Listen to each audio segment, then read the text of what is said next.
Hello बच्चों, मैं अमित बैनर्जी एक बार फिर से आप सभी का विजन पॉइंट ऑनलाइन क्लास में स्वागत करता हूं। जैसा कि बच्चों मैंने आप लोगों से पिछले कुछ लेक्चर में बताया है कि आपको हमारा ऐप जो कि आप प्ले स्टोर पर डाउनलोड कर सकते हो सीबीएसई पाठशाला के नाम से। अब मेरी एक बात समझना, आपने मुझसे पूछेंगे कि सर मैं ये ऐप क्यों डाउनलोड करूं। तो बच्चे ये मैं पहले भी आप लोगों को प्रीवियस लेक्चर में बता चुका हूं, लेकिन मैं फिर से एक बार बता देता हूं कि ये ऐप आप क्यों डाउनलोड करो। तो पहली चीज बच्चों, आपको अपने सब्जेक्ट में कुछ दिक्कतें आती होंगी, आपको कहीं ना कहीं कोई डाउट आता होगा, आपको इकोनॉमिक्स में आता होगा, आपको अकाउंट्स में आता होगा और आपको बिजनेस में भी कुछ डाउट आते होंगे। तो मेरे बच्चों करना क्या है? करना यह है कि आपको इन डाउट को अगर दूर करना है, अपनी पढ़ाई को स्मूथ करना है, अपने रिजल्ट को बेहतरीन करना है, तो आपको सिर्फ एक काम करना है, प्ले स्टोर पे जाना है और हमारा ऐप सीबीएसई पाठशाला डाउनलोड करना है। इस ऐप में आपको ना सिर्फ हमारे ऑनलाइन लेक्चर्स, ना सिर्फ असाइनमेंट, टेस्ट, लाइव क्लासेस और भी बहुत सी चीजें मिलेंगी। मतलब ये एक कंप्लीट एजुकेशन सॉल्यूशन है हमारे सब सब्जेक्ट के लिए।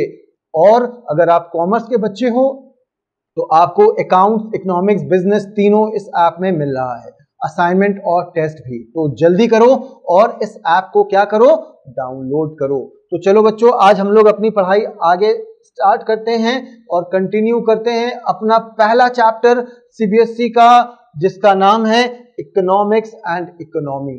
ठीक है, ये हमारा पहला चैप्टर और मैं अमित बैनर्जी आप लोग को ये चैप्टर स्टार्ट करूंगा, पढ़ाऊंगा। मैं उम्मीद करता हूं आप लोग को समझ में आएगा और अगर आप लोग को समझ में नहीं आता है, आप दोबारा से इस लेक्चर को देखना, फिर भी समझ में नहीं आता है तो सिंपल सा एक काम करना है, इस वीडियो के एंड में मैं आप लोग को एक फोन नंबर दिया हूं, उसमें क्या करना है, आपको कॉल या मैसेज करना है। ठीक है, तो चलो कंटिन्यू करते हैं हम लोग इकोनॉमिक्स से। तो बच्चों इकोनॉमिक्स से अगर कंटिन्यू करूं तो मैं एक बात आप लोग को बताना चाहता हूं कि इकोनॉमिक्स को हम दो पार्ट में डिवाइड कर सकते हैं। इकोनॉमिक्स को क्या कर सकते हैं, दो पार्ट में डिवाइड कर सकते हैं। पहला माइक्रो इकोनॉमिक्स और दूसरा मैक्रो इकोनॉमिक्स। अब फिर से मेरे बच्चों एक बात समझना, अगर माइक्रो इकोनॉमिक्स की बात की जाए तो माइक्रो इकोनॉमिक्स का मतलब क्या होता है, माइक्रो इकोनॉमिक्स, देखो यहां पे एक शब्द देखना, क्या है पहला शब्द, माइक्रो, और दूसरा शब्द क्या है, मैक्रो।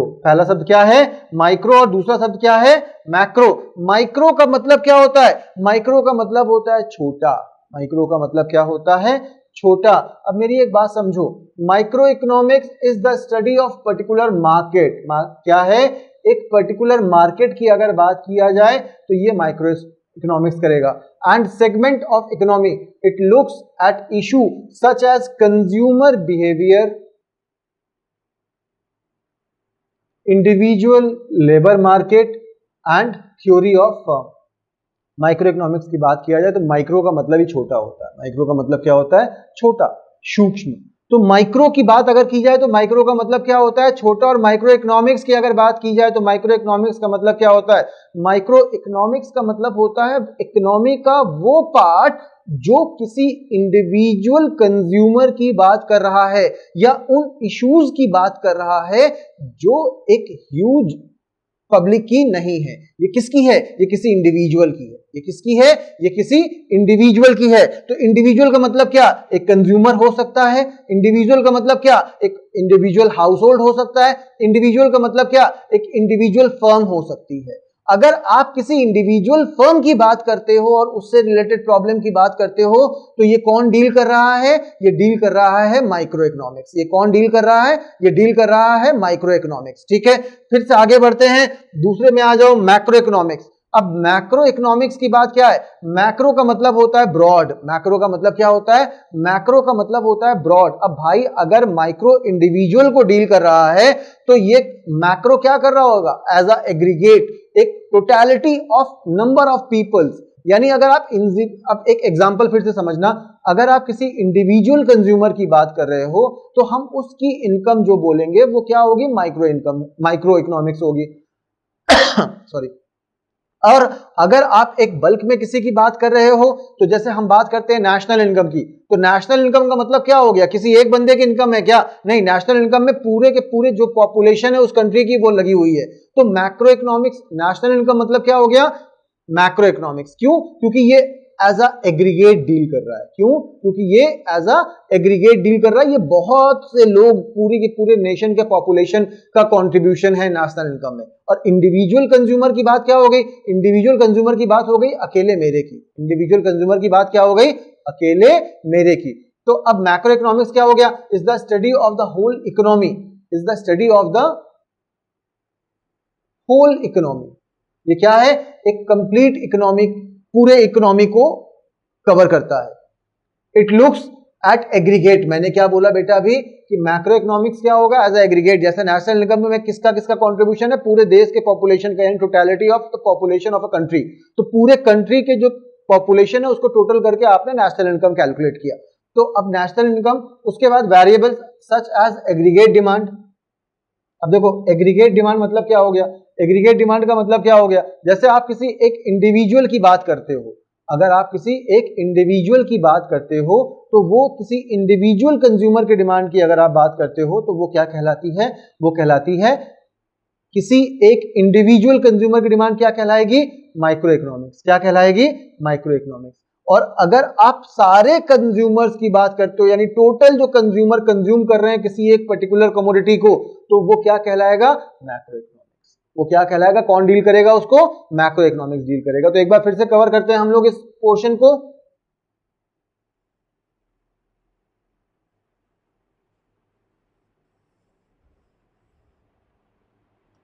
फिर से कवर करते हैं, क्या है micro economics? Is the study of particular market. Micro study is the study of particular market and segments, किसी एक इंडिविजुअल की, of the economy. It looks at issues such as consumer behaviour, individual labour market and theory of firm. ठीक है।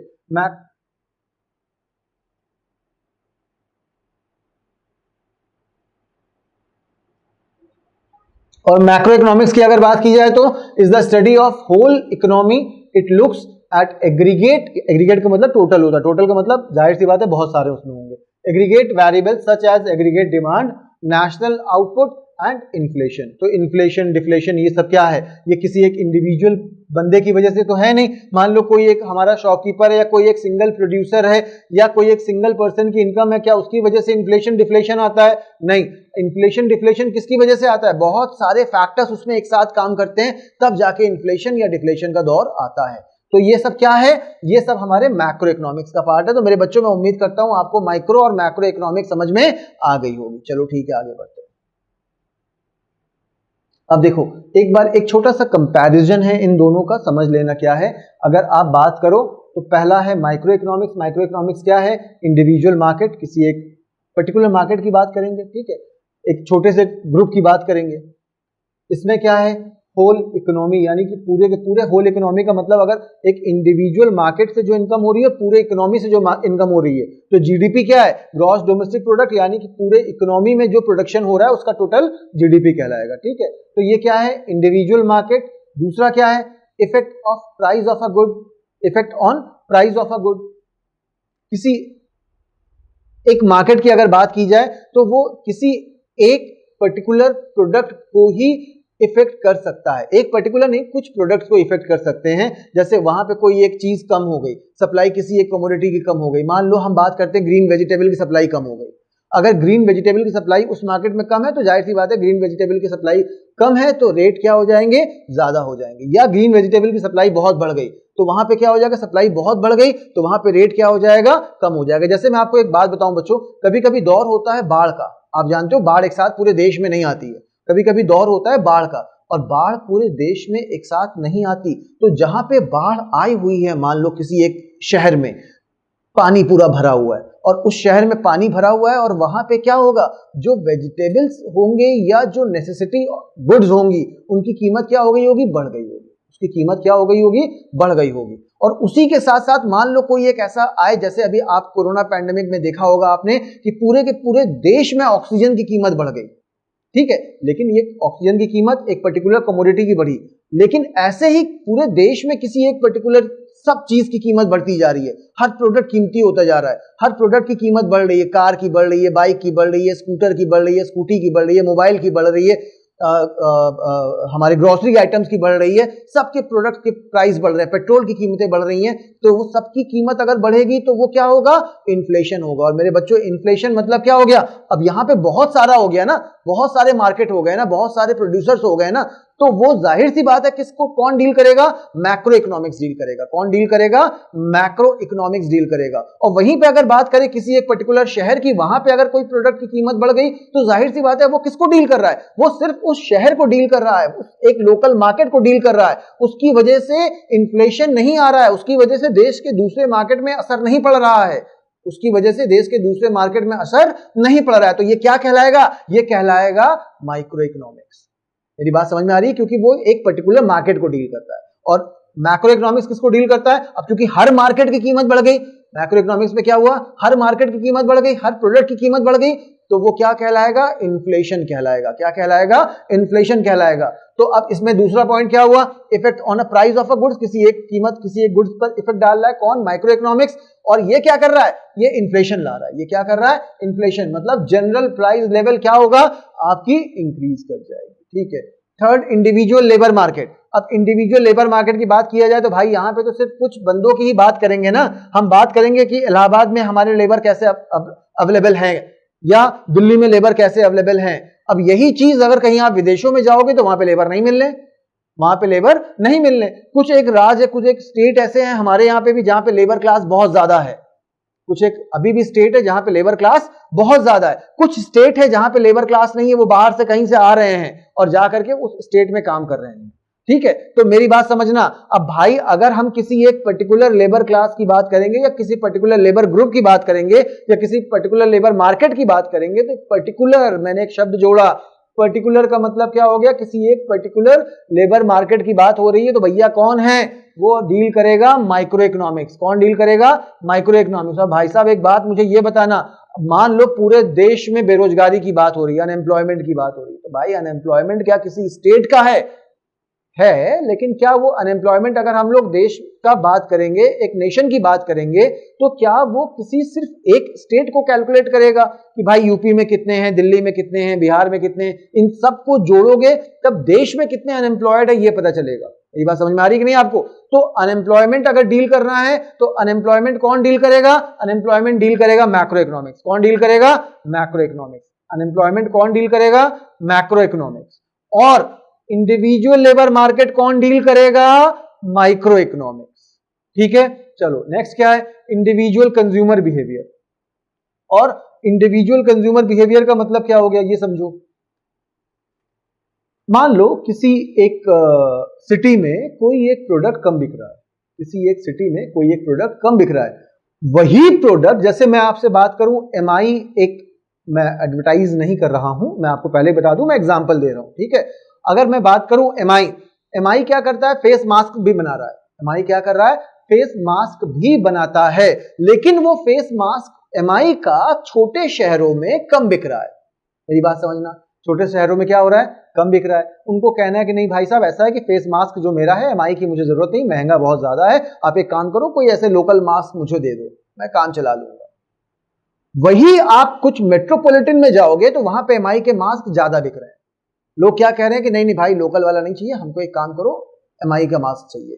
तो ये क्या है, ये कंज्यूमर बिहेवियर है। ये क्या है, ये कंज्यूमर बिहेवियर है। यानी कि हर जगह पे आपको कंज्यूमर एक सा नहीं मिलेगा, एक सी मेंटालिटी का नहीं मिलेगा, कंज्यूमर का बिहेवियर अलग अलग जगह पे अलग अलग होगा। तो किसी एक पर्टिकुलर जगह पे, किसी एक पर्टिकुलर, शब्द जुड़ा क्या फिर से, पर्टिकुलर, किसी एक पर्टिकुलर शहर या किसी पर्टिकुलर जगह में आपको क्या मिला, एक कंज्यूमर का ग्रुप ऐसा मिला जो किसी कमोडिटी को नहीं परचेज कर रहा है। तो आप बोलोगे भाई साहब ये कंज्यूमर कहां पे है, एक इंडिविजुअल कंज्यूमर की बात कर रहे हैं या इंडिविजुअल कंज्यूमर ग्रुप की बात कर रहे हैं। तो ये क्या हो गया, इंडिविजुअल कंज्यूमर बिहेवियर की बात हो गई। कौन डील कर रहा है इंडिविजुअल कंज्यूमर बिहेवियर को, डील कर रहा है माइक्रो इकोनॉमिक्स। मेरी बात समझ में आ रही है। लेकिन अब बच्चों मेरी बात समझना, जो मैंने आपसे कहा कि एमआई का मास्क कुछ छोटे स्टेट में कम बिक रहा है, लेकिन दिल्ली में आप जाओगे मास्क बहुत बिक रहा है, तो ये क्या है, ये वहां का कंज्यूमर बिहेवियर है। और अगर पूरे एग्रीगेट की बात की जाए कि भाई ये बताओ भारत में एमआई के मास्क कितने बिके, या भारत में विप्रो के मास्क कितने बिके, या भारत में कोई आईफोन कितना बिका, मेरी बात समझना, अगर हम पूरे नेशन की बात करेंगे तो जाहिर सी बात है सारे स्टेट उसमें इंक्लूड हो जाएंगे, सारे कंज्यूमर उसमें इंक्लूड हो जाएंगे, और अगर सारे कंज्यूमर उसमें इंक्लूड हो जाएंगे यानी एग्रीगेट डिमांड की बात होगी, फिर टोटल डिमांड की बात होगी। तो टोटल डिमांड कौन डील करेगा? टोटल डिमांड डील करेगा मैक्रो इकोनॉमिक्स। तो ये क्या हो गया? अगर ये इंडिविजुअल कंज्यूमर बिहेवियर की बात हो रही है तो ये एग्रीगेट डिमांड की बात हो रही है। ठीक है, फिर आगे बढ़ो। माइक्रो इकोनॉमिक्स क्या डील कर रहा है? माइक्रो इकोनॉमिक्स डील कर रहा है सप्लाई ऑफ गुड्स, यानी प्रोड्यूसर ने बना दिया और उसको हमने स्टेट वाइज क्या कर दिया? सर्कुलेट कर दिया। तो क्या है? Supply of goods. और उसके बाद मैक्रो इकोनॉमिक्स क्या बोल रहा है? प्रोडक्टिव कैपेसिटी ऑफ इकोनॉमी, यानी हम हमारी इकोनॉमी में प्रोडक्शन कैपेबिलिटी क्या रखते हैं। कौन डील करा? Macro economics. तो माइक्रो और मैक्रो इकोनॉमिक्स का डिफरेंस आपको समझ में आ गया। चलो फिर आगे बढ़ते हैं।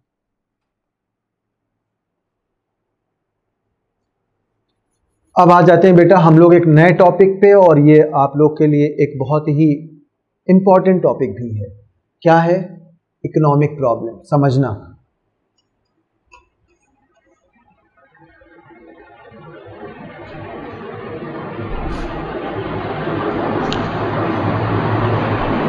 ये बताओ, इकोनॉमिक प्रॉब्लम को छोड़ते हैं हम लोग 2 मिनट के लिए, साइड करते हैं कि इकोनॉमिक्स बाद में समझेंगे। हम अपनी बात करते हैं, मेरी और आपकी बात करते हैं।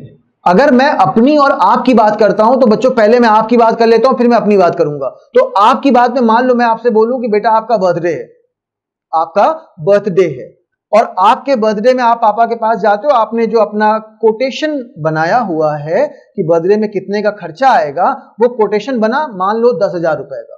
वो कोटेशन बना 10,000 रुपए का कि फ्रेंड्स के साथ जाएंगे, एक अच्छे होटल में खाएंगे, कहीं घूमेंगे, फिर बैठेंगे, फिर क्या कहते हैं केक आएगा, फिर डिनर होगा, अच्छे होटल में डिनर होगा, फिर हम अपने फ्रेंड्स को क्या कहते हैं कुछ ट्रीट देंगे, और सब कुछ ले लवा करके फिर मुझे एक मान लो एक घड़ी भी खरीदनी है अपने लिए। तो सब मिला करके आपने क्या किया? एक 10,000 का बिल पापा के सामने पेश कर दिया। पापा ऐसा है 10,000 रुपए चाहिए। पापा ने बोला बेटा 10,000 रुपए तो बहुत ज्यादा लग रहा है, काम करो 5,000 भी तुमको दे दे तो बहुत बड़ी बात है। तो चलो ठीक है, तुमको 5,000 दे दिया, और इस 5,000 में जो करना है कर लो। तो पहली चीज क्या हो गई? पहली चीज क्या हो गई? वापस से इकोनॉमिक्स में आते हैं, समझना। पहला आपका रिसोर्सेज कम हो गया। पहला आपका रिसोर्सेज क्या हो गया? कम हो गया। यानी भाई साहब रिसोर्स तो पहले ही मेरे पास एक तो बहुत काट छाट के मैंने 10,000 का बनाया था, और उस पर भी रिसोर्स कम हो गए। तो इसका मतलब क्या हो गया? स्कैरसिटी हो गई। क्या हो गया? स्कैरसिटी हो गई। अब मेरे बच्चों वापस इकोनॉमिक्स में आ जाओ। यही स्कैरसिटी इकोनॉमिक्स में क्या कहलाती है? Economic problem. क्या कहलाती है? Economic problem. यही स्कैरसिटी इकोनॉमिक्स में कहलाती है इकोनॉमिक प्रॉब्लम। मतलब किसी भी इकोनॉमी को ले लो, किसी भी इकोनॉमी को ले लो, उस इकोनॉमी में क्या रिसोर्सेज अनलिमिटेड हैं कि भैया पैसा इफरात है, प्रोडक्शन इफरात है, लेबर इफरात है, मुझे जो मशीन्स इफरात है, मुझे पैसा भी इफरात है, मेरे पास लेबर भी इफरात है। कोई इकोनॉमी आप सोच लो जहां पे ये दोनों चीजें इफरात हो। पैसा होगा तो लेबर नहीं होगा, लेबर होगा तो पैसा नहीं होगा। बात समझ में आ रही है? तो ये क्या है? स्कैरसिटी है। और ये स्कैरसिटी मतलब क्या हो गया? ये स्कैरसिटी का मतलब हो गया इकोनॉमिक प्रॉब्लम। अब दूसरी बात, फिर से तुम्हारे एग्जांपल पे वापस आते हैं। 5,000 रुपए मिल गया। अब 5,000 रुपए में आप क्या करोगे? सारे प्लान क्या आपने जो बनाए हुए थे वो एज इट इज इंप्लीमेंट हो जाएगा? नहीं होगा। वो एज इट इज इंप्लीमेंट नहीं होगा। आपको क्या करना होगा? आपको कहीं ना कहीं कुछ चीजें कम करनी होगी। आपको क्या करना होगा? कहीं ना कहीं कुछ चीजें कम करनी होगी। तो कम करनी होगी तो दूसरी कहानी क्या राइज हुई? Problem of choice. Problem of choice. यही बात अब मैं अपने पे एग्जांपल देता हूं। मान लो मेरे पास पैसे आ रहे हैं, मंथली मैं अर्न कर रहा हूं, और अर्न करने के बाद मेरे पास एक एक्स अमाउंट आ गया। क्या वो एक्स अमाउंट पूरा का पूरा मैं एक पर्टिकुलर टर्म पे एक्सपेंस कर दूंगा? नहीं। मतलब उस पैसे को क्या मैं सिर्फ पूरा खाने के लिए रख लूंगा, या पूरा सेविंग के लिए रख लूंगा, या पूरा किसी घर जमीन के लिए रख लूंगा, या पूरा मैं अपने किसी एसेसरीज के लिए रख लूंगा, या मैं क्या करूंगा? या मैं क्या करूंगा? किसी एक बच्चों की फीस के लिए रख लूंगा, इन्वेस्टमेंट के लिए रख लूंगा, किसी एक के लिए रखूंगा? नहीं, मुझे सब चाहिए, सब पे करना होगा ना। सब पे करना होगा मतलब फिर से क्या हो गया? मुझे लग रहा है नहीं मोबाइल भी लेनी है यार, एक घड़ी भी लेनी है, बाइक भी बहुत दिन से सोच रहा हूं एक तो ले लूं। ठीक है, तो इस तरह से मुझे क्या करना होगा? मेरे पास क्या आ गई? प्रॉब्लम ऑफ चॉइस आ गई। एक तो रिसोर्सेज कम है, और रिसोर्सेज के साथ क्या आ गई? प्रॉब्लम ऑफ चॉइस आ गई। ठीक है, तो अब समझना फिर से क्या है economic problem. Economic problem is a problem of choice involving satisfaction of unlimited want. भाई ये बताओ कि अगर ये जो आपने बोला कि भैया 5,000 रुपए कम पड़ा, क्यों पड़ा? क्योंकि मेरे पास मेरी रिक्वायरमेंट ज्यादा है, मेरी रिक्वायरमेंट ज्यादा है। सेम चीज अगर मेरे पास एक्स अमाउंट कम पड़ गया तो क्यों पड़ गया? क्योंकि मेरी रिक्वायरमेंट ज्यादा है, मेरी डिमांड ज्यादा है। तो क्या हो गया? Unlimited want out of limited resources having alternative usage. तो अब रिसोर्सेज लिमिटेड हैं, पैसा तो लिमिटेड है। अब उस पैसे का क्या है? अगर मेरे पास 40,000 रुपए आ रहा है तो उस 40,000 में मुझे सारा काम करना है। किसी के पास 4 लाख आ रहा है तो उसको भी कम लगेगा। मेरे पास 40,000 तो मुझे लगेगा कि भाई साहब अगर यार ये 4 लाख होता तो बड़ा मजा आता, लेकिन 4 लाख हो जाएगा तब भी कम लगेगा। मुझे लग रहा है कि यार एक बाइक ले लेता तो बड़ा मजा आता, लेकिन जब बाइक ले लूंगा तो मुझे लगेगा नहीं यार कार ले लेता तो और मजा आता। अब कार भी आ गई तो लगेगा नहीं यार थोड़ी सी लग्जरी कार होती तो और ज्यादा मजा आता। मेरी बात समझ में आ रही है? अब मुझे लग रहा है जब मैंने स्टार्ट किया, मान लो यही ऐप, और मैं एक छोटा सा एग्जांपल, मैंने सोचा पहले ही ऐप स्टार्ट करूंगा, मेरे पास 5,000 बच्चा तो मिनिमम आ जाएगा, आ गया। अब 5,000 बच्चा जिस दिन मेरे ऐप को डाउनलोड कर लिया, मुझे लगेगा कि यार अब मुझे 50,000 बच्चों तक पहुंचना है, पहुंच गया। अब 50,000 पे पहुंच जाऊंगा तो मुझे लगेगा कि मुझे अब 5 लाख बच्चों तक पहुंचना है, और मैं पहुंचूंगा तो धीरे धीरे करके क्या हो रही है? मेरी डिमांड जो हो रही है वो बढ़ रही है, मेरी डिमांड जो हो रही है वो बढ़ रही है। और डिमांड बढ़ रही है तो मतलब क्या हो गया? Resources are limited having alternative uses. पैसे हैं पर उसके खर्चे बहुत सारे हैं, उसको एक से ज्यादा जगहों पे मुझे खर्च करना है। अगर मुझे सिर्फ पढ़ाई के लिए रखना है, अगर मुझे सिर्फ सेविंग के लिए रखना है तो भैया 40,000 भी मिलेगा तो बहुत है। बात समझ में आ रही है? तो चलो आगे बात करते हैं। फिर से समझना, इकोनॉमिक प्रॉब्लम क्या है? Is problem of choice involving satisfaction of unlimited want out of limited resources having alternative use. अब इकोनॉमिक प्रॉब्लम क्यों होती है? Arises because of scarcity. क्यों होती है? Because of scarcity. ये लाइन आपको याद रखनी है, याद तो इसको भी रखना है, इसे भी याद रखना है। Economic problem arises because of scarcity of resources in relation of demand for them. यानी कि रिसोर्सेज क्या है? पहली बात तो कम है। रिसोर्सेज क्या है? पहली बात तो कम है। अब रिसोर्सेज कम होने के साथ साथ रिसोर्सेज का ऑल्टरनेटिव यूज भी है। रिसोर्सेज कम होने के साथ साथ ऑल्टरनेटिव यूज भी है रिसोर्सेज का। और क्या है? जितनी सप्लाई है उसकी डिमांड इसलिए ज्यादा है, इसलिए रिसोर्सेज क्या हो गया? कम। मेरी बात समझ में आ रही है? बिल्कुल आ रही है, अब इसमें कोई प्रॉब्लम नहीं है। चलो आगे बढ़ते हैं। एक बार स्कैर्सिटी समझ लेना क्या है। तो स्कैर्सिटी तो हमको पता ही है यार, क्या है? कमी है। वही समझाया, जो 10,000 का बिल था 5,000 मिला, कमी है। मेरे को क्या कहते हैं, 40,000 की इनकम है, मान लो वो भी कम है। 50,000 की इनकम है, मान लो वो भी कम है। 1 लाख की इनकम है, वो भी कम है। तो आगे बढ़ते हैं। स्कैर्सिटी क्या है? Scarcity in economic is the short supply, is the short supply of resources in relation to the demand. यानी सप्लाई क्या है? रिसोर्सेज की सप्लाई क्या है? Is less than demand. Resources की सप्लाई क्या है? Is less than demand. Resources of economy are scarce with the result that the economy can't produce all that society needs. अब रिसोर्सेज कम है तो भाई साहब सारी डिमांड पूरी हो जाएगी क्या? मान लो किसी एक दवा की ही बात करते हैं, किसी एक दवा की ही बात करते हैं। अभी हम अगर बात करें तो यही कोरोना की ही ले लो, कोविड की ही ले लो। कोविड के टाइम पे दवा, ऑक्सीजन की ले लो, मेरे ख्याल से सबकी नजर पड़ी होगी, न्यूज में, चैनल्स में, हर जगह पे आपने देखा होगा ऑक्सीजन क्या हो गया? कम हो गया। क्यों कम हो गया? क्योंकि जाहिर सी बात है रिसोर्सेज कम थे हमारे पास। क्यों कम हो गया? क्योंकि रिसोर्सेज हमारे पास कम थे। अब रिसोर्सेज कम थे और उसकी डिमांड ज्यादा थी और सप्लाई उतनी हम नहीं कर सकते थे, जिसकी वजह से उसका क्या हो गया? स्कैर्सिटी, कमी हो गई। ठीक है, तो ये याद रखना, कहीं पर भी क्या होगा? सप्लाई अगर कम है, डिमांड अगर ज्यादा है, तो वो क्या कहलाएगा? वो कहलाएगा स्कैर्सिटी। और ऐसी सिचुएशन में इकोनॉमी अपनी जो भी सोसाइटी की डिमांड को पूरा नहीं कर पाएगा। डिमांड हमेशा ज्यादा रहेगी, सप्लाई हमेशा कम रहेगा, स्कैर्सिटी बनी रहेगी। चलो अब देखते हैं। Greater scarcity higher price. जाहिर सी बात है, सबसे ज्यादा देख लो, पेट्रोल बहुत कम है, डायमंड बहुत कम है। हर गली मोहल्ले में डायमंड मिल रहा है क्या? या हर शहर, हर देश पेट्रोल प्रोड्यूस कर रहा है क्या? नहीं ना, पेट्रोल प्रोड्यूस करने वाली तो कंट्रीज बहुत कम है ना। और कम है तो भैया इसीलिए कीमत ज्यादा है उसकी। अगर ज्यादा हो रही होती तो कीमत कम होती उसकी। तो पहला क्या है? Petrol and diamond. Lesser scarcity, lesser price. अगर स्कार्सिटी कम है तो कीमत भी कम होगी। फॉर एग्जाम्पल वाटर, पानी इफरात है, पियो जितना पीना है, पियो, नहाओ, गाड़ी धो लो, सब कुछ करो, तो पानी क्या है, पानी बहुत अत्यधिक मात्रा में हमारे पास है, इसलिए उसकी कीमत क्या है, बहुत कम है। नो स्कार्सिटी नो प्राइस, कमी है ही नहीं। पानी तो चलो फिर भी कम है, एक आध बॉटल हम लोग खरीद लेते हैं, कोई कमी है ही नहीं। अगर कमी नहीं है तो भैया वो फ्री है, अगर कमी नहीं है तो वो क्या है, वो फ्री है। हवा, एयर, कमी है क्या, नहीं है, फ्री है, जितना एंजॉय करना है करो। ठीक है, चलो फिर इसी बात पे आगे बढ़ते हैं।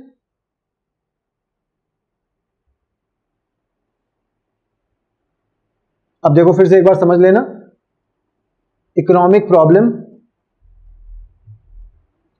Problem arises because first wants are unlimited.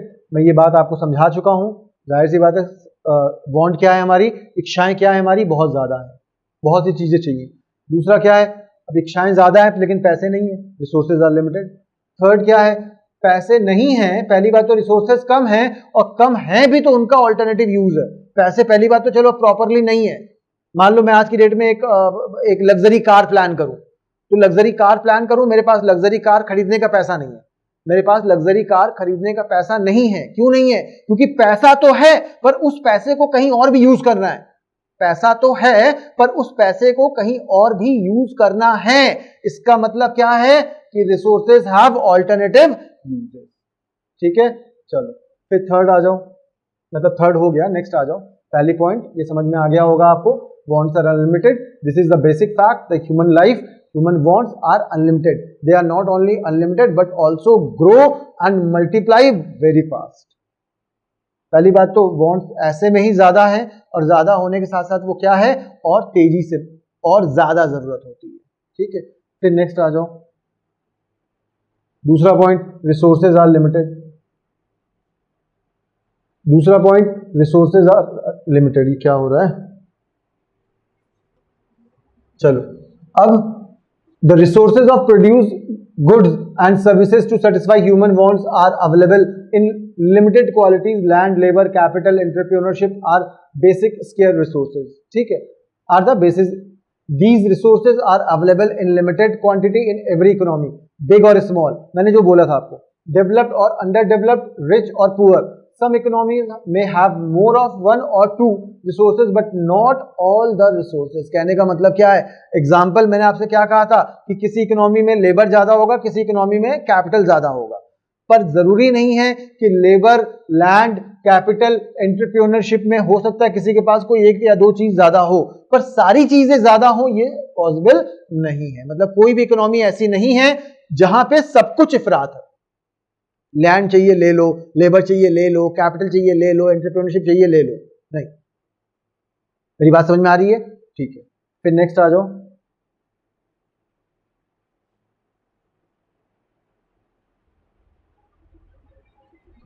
आ जाओ, रिसोर्सेज हैव ऑल्टरनेटिव यूजेस। अब ऑल्टरनेटिव यूजेस ये मैं पहले ही समझा चुका हूं आपको कि ऑल्टरनेटिव यूज का मतलब क्या होता है। ऑल्टरनेटिव यूज का मतलब होता है कि हमारे पास जो रिसोर्सेज पहले से कम थे उसका एक से ज्यादा हमें क्या करना है, यूज करना है, एक से ज्यादा वे में हमें यूज करना है। ठीक है, चलो फिर नेक्स्ट आ जाओ, पॉजिटिव एंड नॉर्मेटिव इकोनॉमिक्स।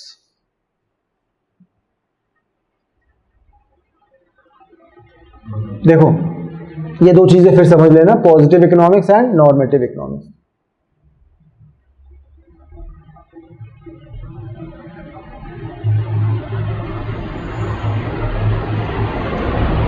बहुत छोटा सा बात समझाऊंगा, बस समझना।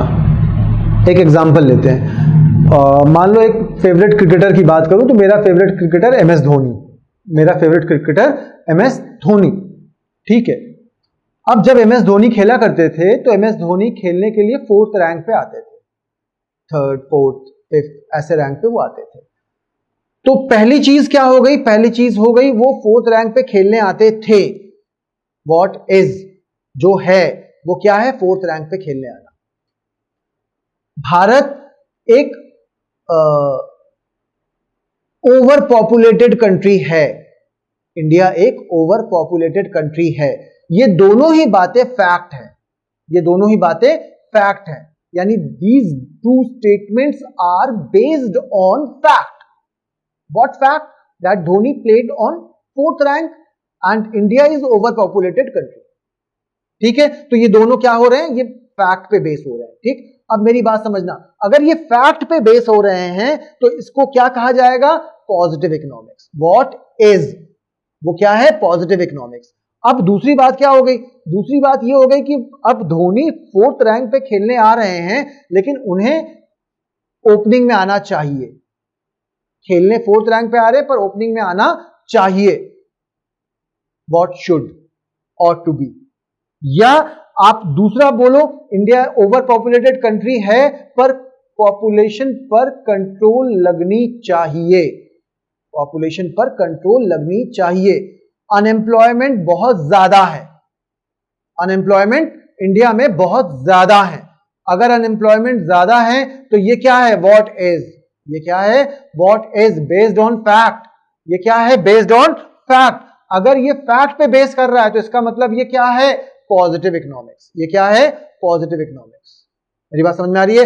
और अगर मैं आपसे बोलूं कि भाई ऐसा है, अनएम्प्लॉयमेंट बहुत ज्यादा है, कम होना चाहिए, अनएम्प्लॉयमेंट कम होनी चाहिए, बंदों को एम्प्लॉयमेंट मिलनी चाहिए, क्या हो गया, नॉर्मेटिव इकोनॉमिक्स. क्या हो गया, नॉर्मेटिव इकोनॉमिक्स. तो पॉजिटिव इकोनॉमिक्स क्या है, deals with economic analysis which are based on fact and statistical data. अब भैया फैक्ट है तो उसके पीछे कोई ना कोई डेटा तो होगा ही होगा. When an economic phenomena is being described with statistical support then we call is positive economics. यानी आप जो स्टेटमेंट दे रहे हो वो क्या है, वो सपोर्टेड है एक स्टैटिस्टिकल डेटा से, तो वो क्या कहलाएगा, positive economics.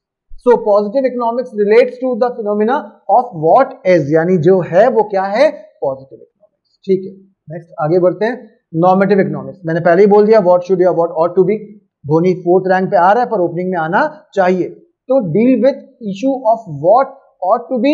Normative economic is based on value of judgment. भाई अगर जजमेंट आप दे रहे हो कि ओपनिंग में आना चाहिए तो ये क्या है, एक जजमेंट है ना. एक स्टेटमेंट दे रहे हो ओपनिंग में आना चाहिए, ये क्या है, एक जजमेंट है.